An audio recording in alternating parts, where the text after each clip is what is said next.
Bienvenue à toutes et à tous dans Kouelafé, le rendez-vous de l'info pays sur Télé Créole. Les propositions du Conseil général pour encourager les emplois aidés. Une ouverture beaucoup plus large vers le secteur marchand et une harmonisation au niveau des aides publiques pour éviter la concurrence des dispositifs. Explication de Madame la Présidente du département, Nassima Dadar. Il y a du chômage à La Réunion et la réponse de l'État, c'est de dire que nous offrons la possibilité dans les DOM et à La Réunion d'avoir un certain nombre de contrats aidés. Et le préfet nous a alertés en disant que ces contrats ne sont pas tous mobilisés. Pourquoi ? Parce que je crois que les collectivités seules ne peuvent pas être les employeurs. Et nous proposons, nous avons écrit au préfet pour que ces emplois soient ouverts aussi aux entreprises. Je pense aux petites et moyennes entreprises de moins de 20 salariés qui peuvent bénéficier de formation également parce qu'ils aident les gens à les employer. Je pense aux emplois d'avenir, mais au CAE DOM également. Pourquoi ? Parce que je crois qu'aujourd'hui, il y a des diplômés, il y a à côté des entreprises réunionnaises qui ont du savoir-faire, qui auront envie de créer un emploi s'ils avaient la possibilité de payer moins de charges, parce que c'est vrai que ce sont les charges qui tuent également l'entreprise à La Réunion. Donc il y a une demande de leur côté aussi. Il y a, et de la part de la Chambre de commerce, de la Chambre des métiers, de la Chambre d'agriculture, mais également de la FRBTP, une vraie demande d'être accompagnée, d'être mieux aidée, parce que les petites entreprises à La Réunion ne bénéficient pas justement de la détaxe des charges patronales, même si le terme n'est pas approprié, parce qu'au fond, ce sont les charges qui coûtent trop cher et l'entreprise hésite souvent à créer un emploi. Moi, je pense aux entreprises familiales qui peuvent au moins créer un emploi si elles étaient aidées par rapport à ces emplois. Nous avons été clairs parce que nous avons toujours dit que le contrat d'avenir dans le secteur marchand, malheureusement, ne s'inscrit pas dans ce que nous souhaitons, nous, au niveau de la Chambre de commerce, pour qu'on puisse l'utiliser pleinement. Je m'explique. D'abord, dans le secteur marchand, il y a une catégorie d'activités qui ont été arrêtées, qui n'est pas forcément peut-être la catégorie, oui, dont j'en suis ravi, mais qui n'est peut-être pas forcément la catégorie qui est le porteur d'emploi. On a aujourd'hui oublié, effectivement, dans le secteur marchand, de mettre le commerce. Nous avons fait une proposition au préfet, donc j'en remercie parce qu'il a ouvert ce dossier-là, et nous allons dire au préfet qu'il faut ouvrir le contrat au secteur marchand pour les entreprises de moins de 10 salariés. Nous avons sollicité la région, le département, nous avons une réponse positive du président Didier Robert, nous avons une réponse positive de la présidente, donc Nassima Dadar, sur ce dossier. Elle l'a dit clairement donc, lors de la soirée des trophées avec le président de région. Et donc c'est aujourd'hui aux collectivités d'abonder effectivement dans ce sens et d'augmenter donc l'aide aux entreprises. Donc je dirais qu'aujourd'hui 35% de l'État, 35% des deux collectivités, donc 70%, ça inciterait plus nos entreprises à aller dans cette voie. Donc si on veut utiliser, rendre le commerce éligible et rendre les entreprises de moins de 10 salariés éligibles au contrat d'avenir, premièrement, et allons-y vers effectivement une aide jusqu'à 70% de l'État et les collectivités. Maintenant, ça ne fait pas le tout. Aujourd'hui, tout le monde sont dans l'état d'esprit qu'il faut créer de l'emploi en passant par le contrat d'avenir. Moi, je dis que le contrat d'avenir, c'est bien, c'est aussi un pouvoir d'achat, mais aujourd'hui, il faut créer de l'activité. Si on n'a pas d'activité, on ne peut pas embaucher. Même un contrat d'avenir, on ne pourra jamais embaucher si on n'a pas d'activité. C'est comme dans toute chose. Si on n'a pas de recettes, on n'a pas d'argent pour dépenser. Mais nous sommes dans ce cas de figure où les entreprises n'ont pas de recettes, malheureusement, par rapport à la crise. Créons l'activité, créons des recettes et donnons la possibilité, effectivement, de créer des vrais emplois et surtout de pérenniser les emplois d'avenir aussi par la suite. La veille de la grande finale de pelote basque au gymnase du Chaudron, Meyo Iriart, conseiller technique national, nous donne son avis sur cette manifestation et ce sport à découvrir à La Réunion. Alors ça s'est très bien passé, c'est une véritable réussite sportive et festive on va dire. Alors au niveau sportif, nos cadets de La Réunion accèdent à la finale demain à 13h. Donc ils affronteront les Espagnols demain ici même en finale. Donc ça c'est déjà un point positif. Nos juniors terminent à la 3e place. Et nos seniors ont perdu ce soir en demi-finale et joueront la petite finale demain à 15h pour finir 3e de ce Master international. Donc d'un point de vue sportif réunionnais, on va dire c'est un bilan mitigé, mais on a vu d'excellentes parties. Nos jeunes cadets et juniors grandissent petit à petit, donc c'est ça qui est important aussi. Et d'un point de vue de la fréquentation, on est très satisfait, notamment en journée où on a pu accueillir 1500 élèves du quartier du Chaudron toute la semaine, qui ont fait beaucoup de bruit, qui ont aimé ce sport. Et on espère maintenant qu'ils vont, pour la plupart, revenir en école de pelote, prendre une licence et voilà, évoluer dans notre club. Donc les Espagnols ont très bien évolué puisqu'ils accèdent aux 3 finales, en cadet, en junior et en senior. Donc on ne peut pas dire que l'installation ne leur allait pas. Et les Mexicains, Argentins ont eu un peu plus de mal, mais par contre ils ont été agréablement surpris par l'organisation et ils nous ont déjà demandé de revenir dans 2 ans, l'édition numéro 2 qu'on va faire dans 2 ans.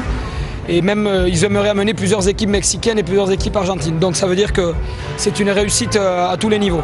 On termine donc cette bonne manifestation avec un plateau artistique, avec des spécialités. Juste un petit mot sur ça.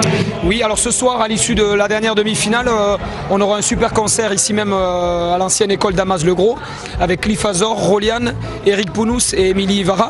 Donc ils vont se succéder sur la scène juste à côté. Et demain soir, à l'issue de la grande finale à 16h30, il y aura un grand cabaret Maloya, ici même, toujours dans la cour. Voilà, on attend beaucoup de monde, on espère que les gens feront le déplacement à la fois pour voir du sport, mais pour passer un bon moment convivial. Il y aura de la vente de repas, il y aura de la musique, des ateliers culturels, des jeux pour les enfants. Voilà, on a voulu mélanger les cultures, mélanger les générations et pour l'instant c'est un bilan très positif.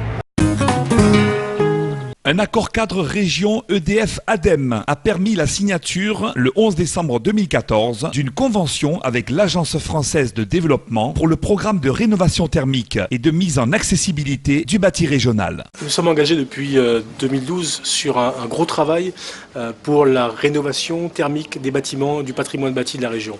Ça veut dire quoi? Ça veut dire que, par exemple, on ne va pas investir sur la climatisation, parce que ça coûte d'abord beaucoup en investissement et puis c'est relativement polluant. À l'inverse, on va privilégier donc d'autres modes d'amélioration thermique pour faire en sorte que les élèves dans les lycées puissent travailler dans les meilleures conditions possibles. Donc c'est ce travail-là qui a été mené, des études ont été réalisées et aujourd'hui nous sommes dans la phase finalement de concrétisation puisque nous avons signé cet après-midi une convention financière avec l'AFD qui donc apporte en contribution 35 millions d'euros pour nous permettre d'engager donc le programme d'investissement l'année prochaine. Au total, ce sont 51 sites donc, du patrimoine régional, bâti régional qui seront mis en œuvre jusqu'en 2020. Et donc l'année prochaine, nous allons engager l'équivalent de 50 à 60 millions d'euros pour des premiers travaux dans des lycées. Un double objectif au moins. Le premier, c'est de continuer à accompagner, comme nous le faisons depuis 2010, donc les entreprises réunionnaises donc, dans le cadre d'investissement. Donc il faut savoir que sur la période qui s'ouvre sur les 10 prochaines années, la région Réunion va porter plus de 3,5 milliards donc d'investissement directement pour l'économie réunionnaise, pour les entreprises réunionnaises. Et ce programme de rénovation des bâtiments donc de la région fait partie donc bien sûr du programme d'ensemble des grands chantiers réunionnais. Et puis le deuxième volet que vous soulignez, c'est bien sûr celui de faire en sorte que nous soyons dans une démarche vertueuse, une démarche qui soit la plus protectrice possible de notre environnement et de la nature réunionnaise, et donc de faire en sorte que notamment les émissions de CO2 soient les plus diminuées possibles. Donc nous sommes dans une logique aujourd'hui d'un développement durable. Personne passe une bonne journée pour la fête de Noël. Merci aux jeunes du lycée. On est content aujourd'hui d'accueillir les jeunes du lycée de Vubel qui a travaillé un projet depuis 2014 sur les personnes en difficulté, sur les personnes démunies. Donc c'est un plaisir pour nous de les accueillir ici dans la salle polyvalente de l'État. Nous, notre action de la PUD, on a un programme tous les ans, notre action c'est d'aider, d'accompagner les gens en difficulté. Le 14 décembre, c'est toujours la fête de Noël parce qu'on voudrait que ces personnes qui n'ont pas de famille passent un moment agréable avec nous et un repas de Noël et passer une journée vraiment festive.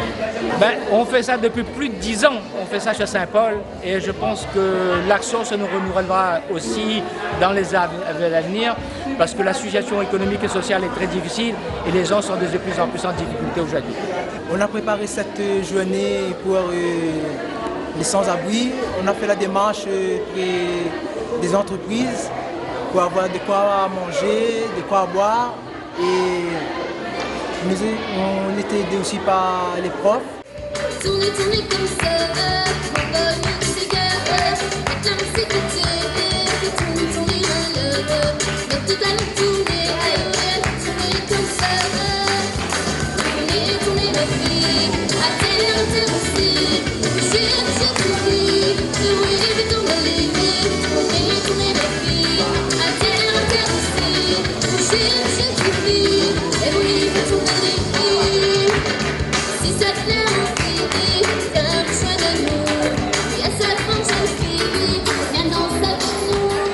Non, bel et bien, pour le monde démuni, et il dort dehors, et l'emmerder dans la société, ça c'est super, parce qu'il permet d'aider ces bonnes personnes.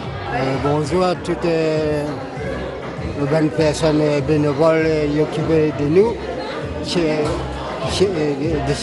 Saint-Paul le temps. Je remercie de tout pour vraiment mettre à nous dans le bon chemin. Les autres aident à nous tous les ans. Je remercie pour le repas aujourd'hui, pour Noël. En parlant de tous mon copain, le SDF aussi.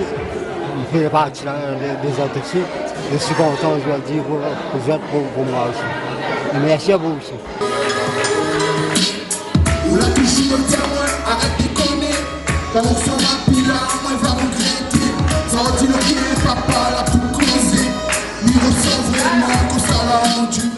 C'est ainsi que se termine l'édition de ce jour de Quoi il a fait. Prochain rendez-vous sur Télé Créole, demain à 18h45. Bonne soirée à tous.